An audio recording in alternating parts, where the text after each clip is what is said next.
U Vice Chancellor Nehu u Prabha Shankar Shukla matakas ula ong ba Jingiakren kadang Iaid Shaphrang bat kita nak prepare na kabenta ban Pyntreikam ya Pyntreikam ya National Education Policy wat Haka kerdan undergraduate kam hadin habut haba ai Jingiakren bat kinong tho kubor ha Shillong u Vice Chancellor ula kentat ya Jingiakno ba National Education Policy kan bo jingma ya samla puli da ba ong ba kandai pong na shispa ki school ba Haka lengkari kila de Pyntreikam ya kini kimat Pyntreikam batamai Haka liang kapule puthi.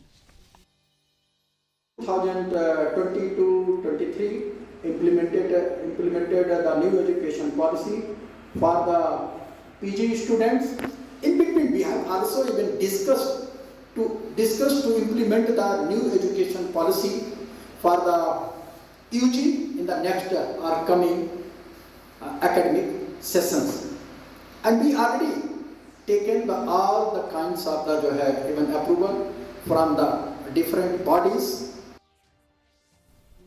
Ka Sarkar Meghalaya HASI thought dien kalaya